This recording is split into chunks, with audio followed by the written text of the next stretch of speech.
If you're a wellness professional, I want to understand deeply what your approach is. How do you speak to patients and what is important to you? I need to understand that in order to support you in your marketing. At the same time, I'm going to also bring in my expertise. From what you tell me, I'm going to say, well, I think these audience sectors are going to be ones that will really connect with you and you connect with. A unique value proposition is something that a lot of people will feel like they have to think of something that's different. It's not something clever. What it is something that's in you all along. It's in the heart of your business, and it's just a matter of uncovering it.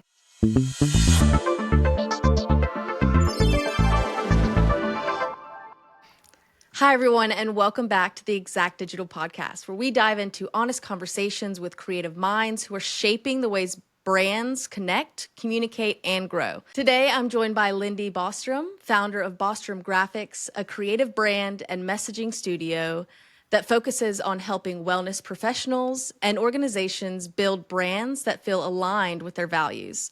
With a degree from Parsons School of Design and over 30 years of experience, a background in dance, yoga, and the healing arts, Lindy brings a unique, intuitive approach to brand development that blends strategy with human compassion. Lindy, welcome to the show. Thank you, Kenzie. It's good to be here. Good to be here too. So let's get started with your philosophy. You've said a brand is not just a logo, it's an experience. Can you explain what that means for clients you work with? Yes, Kenzie. So when I say a brand isn't a logo, it's an experience. A lot of people think of a brand as a set of imagery and fonts and the way things look. In actuality, when you are experiencing a brand, you're experiencing a brand through everything, every interaction with that brand, from the customer service rep you might talk to on the phone, to the way a store might feel, or in lieu of a store, a website, and how it navigates, what the messaging is. If you feel like you can relate to it in that way, what if something is malfunctioning on the website?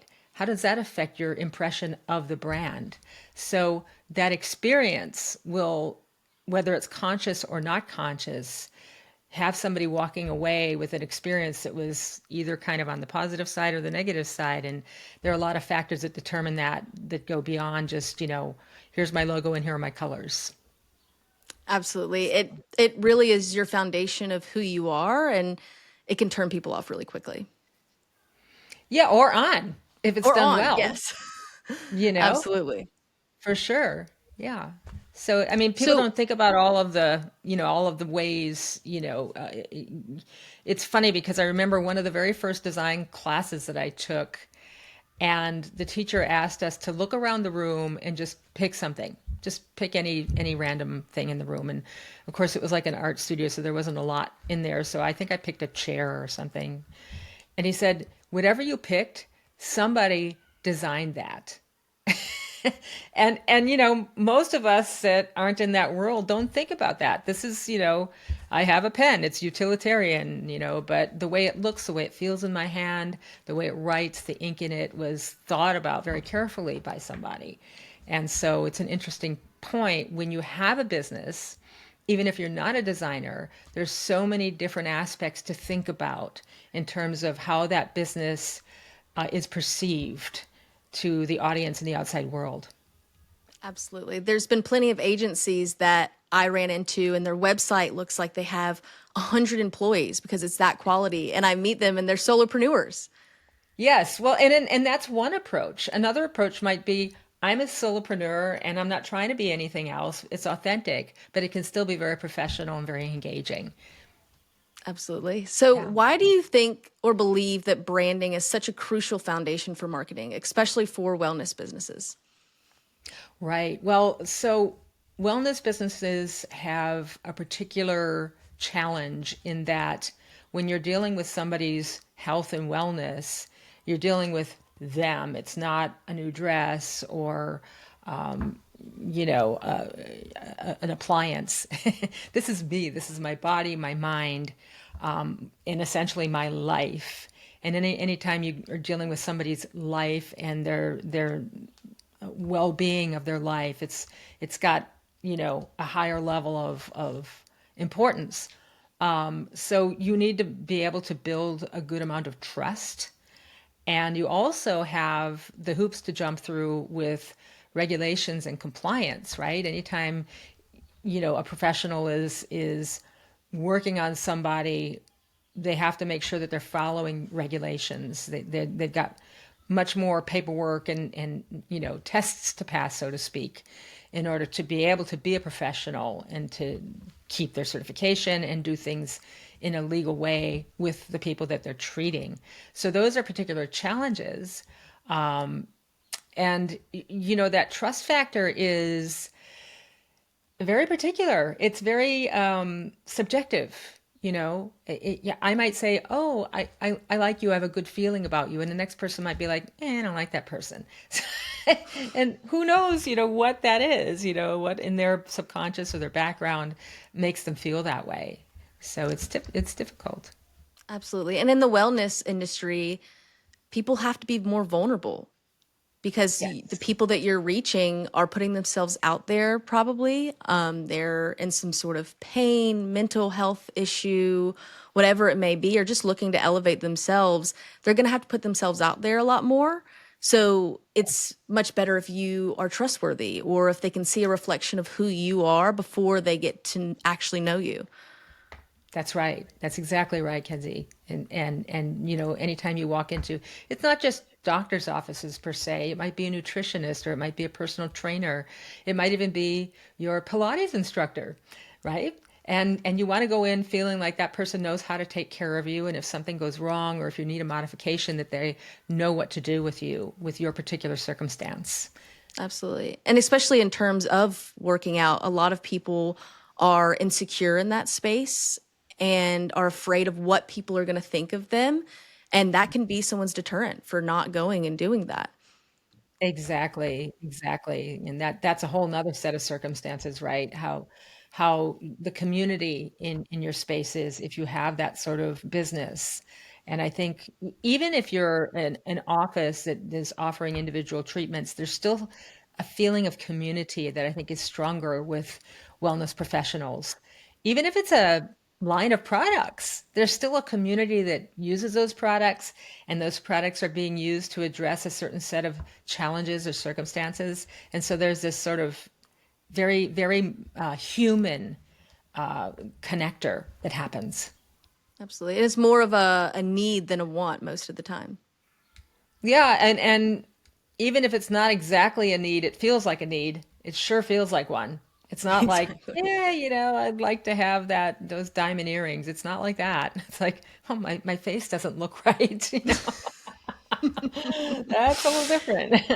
Exactly. So you often work on websites, but you're clear it's never just a website. What role do you think a website plays in a brand's full ecosystem? Well, exactly. And it's so important, Kenzie. I'm glad you're asking this because a website, a lot of people come to me and say, well, I just need a website. And, it's important to meet somebody where they are. So I'll say, okay, let's do your website. Here are the things to think about. First of all, what do you want the website to do? What do you want somebody to do when they come to the website? And that begets the whole, okay, if the call to action, in other words, what action are they taking, is to give you a call or fill out your contact form, then we have to go into, okay, what's next? What's the follow up? Do you call them back? Do you send them a questionnaire? Do you schedule an office visit? Do you give them a free class? Do you give them a free sample? There's so many things you could do, and all of that ties into your whole marketing strategy. It's not just the website. Also, there's driving traffic to your website, but your website is also a source of information. So let's say you are at a conference and you're speaking and somebody liked your talk and they were touched by it. The first thing they're going to do is go to your website. So it may not be that they found you through their website, although that also happens, but it is a source of information and credibility for you. So they're going to follow up and check on your website, even if they like the way you presented. If your website is 10 years old and doesn't even navigate on mobile, the person's going to be like, oh dear, I don't know. or if your website's really cool and you can access the information that you're looking for really easily, and there's like a really clear call to action, and you feel like that the messaging is speaking to you, now you're engaging, and now you're going to take the next step. And so the other thing about this, though, and why I call it a hub, is because once you have your website built, you've got your look and feel, you've got a clear call to action, you've got your target audience, and you're really clear about who you're talking to, and you've got your what I call unique value proposition. What's different? What sets your business apart? All those things go into building an effective website, but not only a website, now that's going to be kind of like, I call it your Bible, what you use on everything else. We need a brochure. Okay, go pull the materials from the website. We need, a string of social media posts. Okay, let's look at the website and use that as our source. So it becomes source material for all your marketing needs. Absolutely. Everything comes back to the website. Everything, that's the way I look at it. I mean, you could have some other, source, I suppose, but the website really needs to be that if it's going to be effective. Absolutely. I'm glad you mentioned the thing about mobile because a very large percentage of people are going to be coming from their phones. And Absolutely. if it's not functioning properly, they typically won't take you as seriously. Oh yeah, you just lose them. Forget it. They're on to the next. And more people go to websites on their mobile phones than any other kind of device, more than desktops and certainly more than tablets. Right. And it's So, like if it has like that awkward zoom or they can't click on something properly, they just don't take it serious. I myself would just go away from it just because I don't know what to do. right, right. So that's called user interface design, or UI is the acronym, and it's just one aspect that you definitely want to address when you're building your website, for sure, for sure. Absolutely. So when someone comes to you embarrassed about their site, what do you usually start with first? Messaging, visuals, or structure? I'm always going to start with messaging. I'm always going to start with messaging because design always follows content. Effective design is going to follow content. We're not just putting up wallpaper, right? What's the wall? Is the wall going to start crumbling? Then the wallpaper won't matter, right? So we want to have strong messaging. We want to fearlessly choose who specifically we're speaking to. And I say fearlessly because this is a hard it's a hard thing to get to come to find your niche, right? But we're living in a world now. I don't know if you've ever heard of a book called The Long Tail. It was written a while back, but it's about what happened to marketing and sales in the advent of the internet.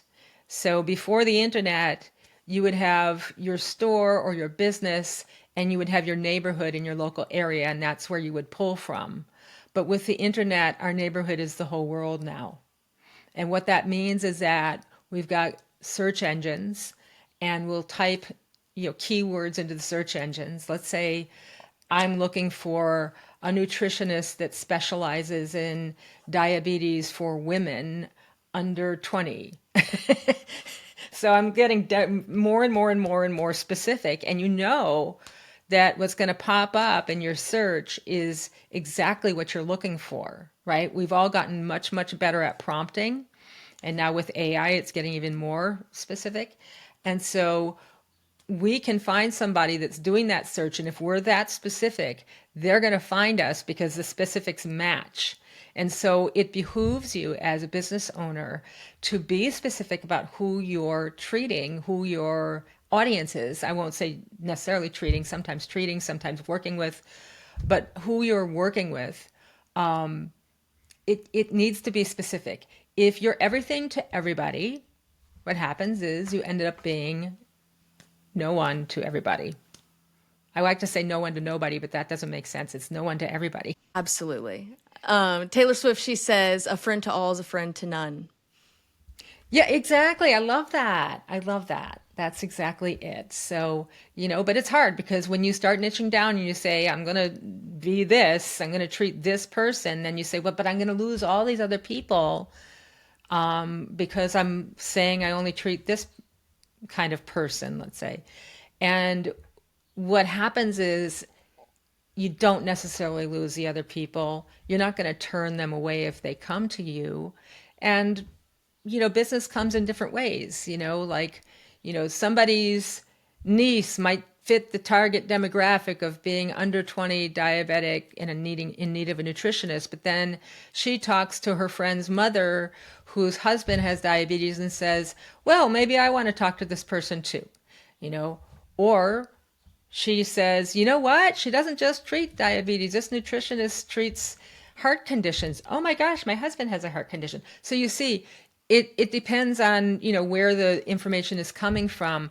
But when a lot of our business is coming from people searching and trying to find the thing that matches them, right? You want to be a good match. You want to stand out because it's like, oh, they're speaking to me. That's what you want a person having an experience with your brand to feel like, if they're the right customer for you. So, Absolutely. And in this digital space, in the digital world, there's a lot more opportunity, but oh yeah. because of that, there's a lot more noise. Exactly. So, how do you cut through that noise? It's being specific. Now, there are strategies like, say, I'm a nutritionist and I'm working with people with diabetes, but I'm also working with people with heart conditions, and I'm also working with people who need to just lose weight. Well, I can create different landing pages that address those three different types of people that I work with. And depending on what somebody types in, the specific landing page will come up for them. So you can strategize that way. Now, I may not want to say I treat, diabetes and I also teach skateboarding. Like, that's not quite you might want to go too desperate like that. Then you really start to lose some traction. But you know what I mean. For a lot of people have different specialties and they have a number of them. They're related in some way. But the more specific you can be in at least a sector of your materials, the more successful you're going to be. Absolutely. And there's a lot of opportunities there with testing, messaging, Oh yeah. and retargeting people. You could have a general ad out there, and then once they go to the website, depending on where in the website they interacted with, you could retarget them with an ad that has to do with that specific service. Yes, absolutely. Absolutely. So that's really helpful. A lot of wellness businesses don't track and, pay attention to their analytics. And this is really important because you want to know what's working. You're investing in this and you want to know what the results are, where is their engagement? Where are we losing people? And marketing it's a long-term thing. You're always course correcting. It's an experiment, and then you get it out there and you see what happens. Absolutely. And I think this goes along with what we're saying now, but you've carved out a space working with wellness driven professionals. What makes branding for this audience unique? Well, like I say, the issues of compliance, of building trust and credibility, of there's a balance, a delicate balance that you want to have as a wellness professional between being very human and compassionate and having that solid science behind you, right? So you're not one or the other. You really want to have both of those kind of in equal parts. And some professionals are much more on the scientific side, and they have all these acronyms that people don't understand, and they talk about the features. There's a thing that I talk about which is features versus benefits, and we might say, let's see if I can think of an example, like just carrying on with the nutritionist example. I create personalized meals based on your nutritional needs. Okay. Instead, you might say, by working with me, I'm going to create meals that are going to give you more energy during your days. Your afternoon slumps are going to be much shorter. You're going to have things you can eat to pick you up and never feel hungry but still lose weight. Which one is better? Which one, engages more? So, that's a benefits kind of statement, whereas the other one is a features kind of statement. And we work hard on those features. We work hard on figuring out those meal plans and how they work. But most people are less concerned with how it works and more concerned with the results. And so you want to lead that way. And that's one thing that I see, with, like I say, the compassion versus the science. If you're too science oriented, you might be too features oriented. Now, the flip side can happen as well. You can be all, ooh, I love you and I care about you, and not have enough of the science and your qualifications to Absolutely. talk And about. you need to be able to stand out in that space because most wellness professionals are trying to help somebody. So just by saying a blanketing statement of, we're going to solve this problem, they probably have a lot of people saying that to them. Well, exactly. And that's why you need the science as well. That's why you're not just, saying it, making empty promises. And this is a challenge because, people have those experiences. They have these, empty promises they've come across and been disappointed. And so they're going to test you, and they're going to see, well, do you really know what you're talking about, and what results are you really getting? I think that the brand story comes into play with this a lot, where they might have a case study or they might even have their own background and how they came to doing what they're doing. And this can create connection and credibility. So, Absolutely. So, pivoting here just a little bit, you mentioned a lot of clients come to you after being burned by agencies. What advice would you give to someone looking for the right partner? right. Well, that is a good segue, Kenzie, because what you really want to be careful of is that I had somebody I was recently working with, and she spent a lot of money initially on her setup and her website and branding. And while it looked really clean and nice and professional, it wasn't really catching me. And she said yes, because they didn't specialize in wellness, they specialized in websites. And this is a little bit like the features versus benefits. Let's not get caught up in the medium. Let's talk about your business. And so you want to work with somebody that understands your particular business and your particular audience, and have background working with people like you, so that you're speaking the same language. So that's one thing. You of course always want to look at what kind of follow-up they have. Is it just, here's your website, here's your invoice, pay me, and then they disappear and they're not there for you to follow through and see how things are doing and see if there's any kind of adjustments you want to make down the line? Or you know maintenance is another thing. Sometimes things need to be monitored on websites, and you're not necessarily the one to do that. So are they going to be there for you in the long run, or are they just a quick hire and then they disappear? So that's something also that's very important. Absolutely. Collaboration is everything. Yes. Yes, totally. So, how do you strike a balance between being the expert and making sure your clients are involved in the process? Good question.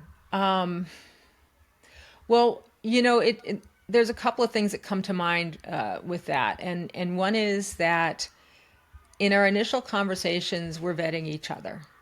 They're vetting me. They're getting a feel for me and how I work, and I'm also vetting them and seeing if there's going to be a healthy collaboration going on.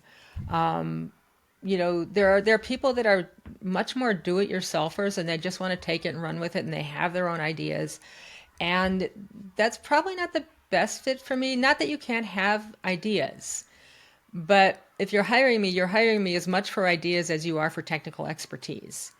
If you're just looking for somebody that knows how to build a website from a mechanical standpoint, I'm probably not your person.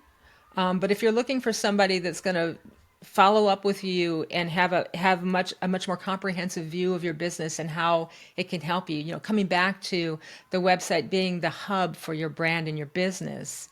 If you're looking for something that's really going to bring you results, and not just sit there and, okay, look at my website, it looks really nice. you know that's what I'm looking for with somebody. And that means that I'm going to want their expertise in what they do as well. It's very, very important.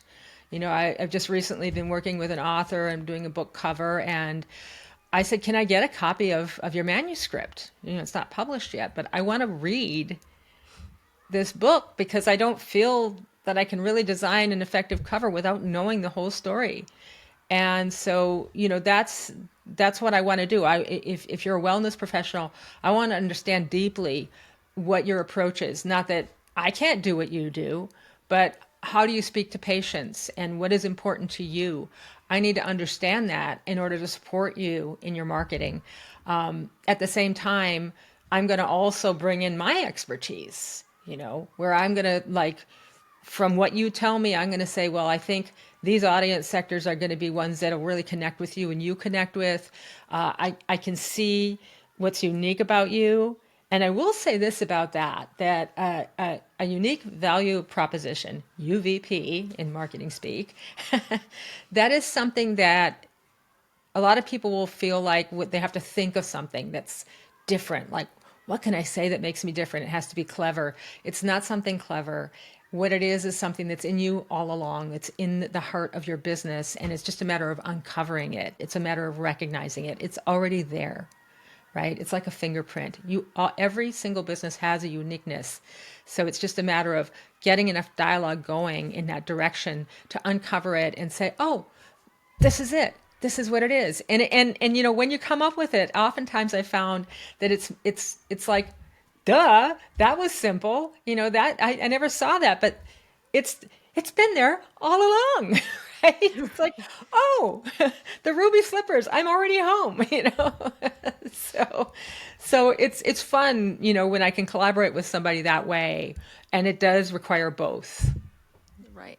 And sometimes people think that they have to, like you said, come up with something creative, something interesting that no one's ever done before. But in reality, it's like dating. You can't fake your personality because later on they're going to figure out who you are anyways. Might as well be yourself.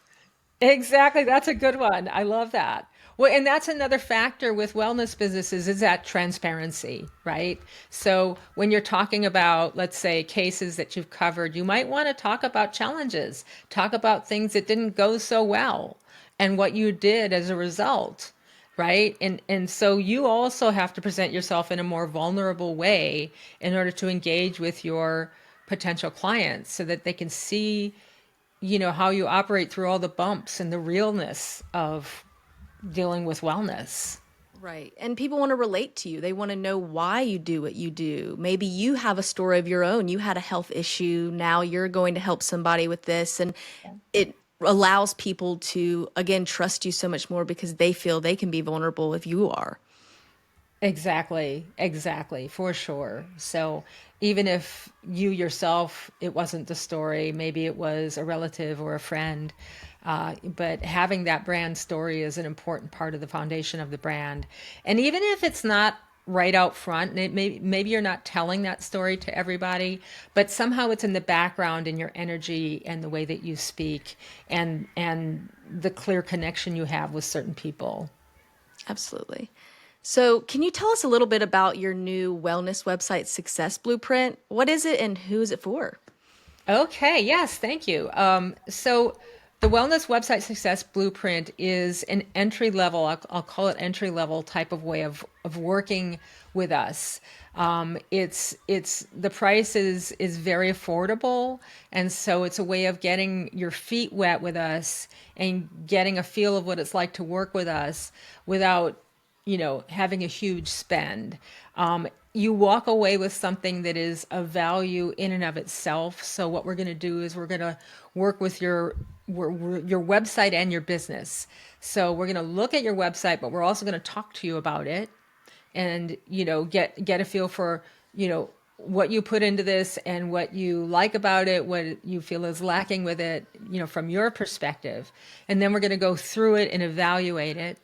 And then we're going to create a video showing the website and going through it step by step and looking at the different aspects of it. So we have kind of a template of let's look at your branding, let's look at your messaging, let's look at these different aspects of it and how effective it is from our standpoint. The video is powerful because you can watch it over and over again, right? You can have it as a reference. But then we follow up with a one-on-one meeting again, usually online. If you're around local, I love to meet people in person, but you know how it is these days. And so it in of itself is a package that'll take, depending on availability, it could take 2 to 3 weeks. And from there, you've got a plan. You've got a prioritized plan. You've got the easy stuff that you can do right away that you might even just want to do yourself. You have other things that you could do down the line in phases. You could hire us. You could hire other people. If there are things that you want to do that we don't do, we will do our best to refer you. So the next steps are there. And it's your choice of how you want to do that. So, and really, I will say this, and I think it's important for us as people who serve wellness professionals, as well as wellness professionals themselves, that we have an authenticity and an unattachment. In other words, yeah, we're here to make money, we're here to do business, but we're also here because we really care about what we're doing and we want to make a difference. And so it's important that this isn't just a transactional tool, that this is something that in and of itself is designed to help you. Absolutely. And it's your way of building trust with your own clients or potential clients. Absolutely. It goes both ways. It goes both ways. Like I say, you know, you're vetting each other all along, and you're either going to, at the end of this, walk away with something that's useful and do with it what you decide to, or you may decide to continue working with us in some way.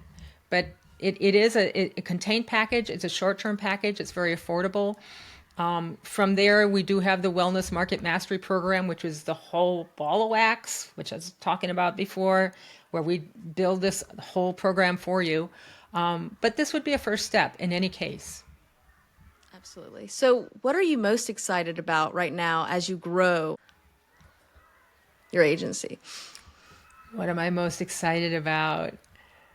You know, I'm just really excited about having a full roster of wellness clients and getting really down deep. You know, I think it's, you know, it's my passion. You know, I have a background as a yoga instructor, and I'm very much of a kind of a health food nut. And so I really resonate with people in this world, and it's been a part of my world for most of my life. And so, you know, talk about finding your niche, right? It's working within that niche and being excited about elevating elevating clients' businesses because they're doing things that I really believe in. Absolutely. Yeah. And it shines through. And, you know, when you have somebody that has such a passion for marketing and the actual practice itself, makes an Yes. entirely big difference. I think so. I think it does, you know, and I hope that's something that people can see. I think there's a concern, especially among wellness professionals, that they'll avoid marketing and sales because they feel like it's kind of slimy and, like I say, transactional.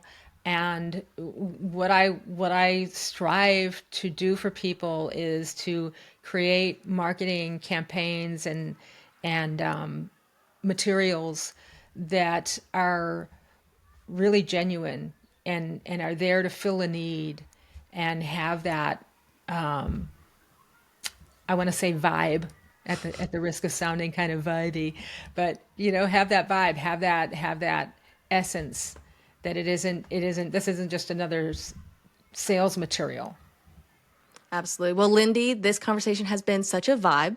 I love that.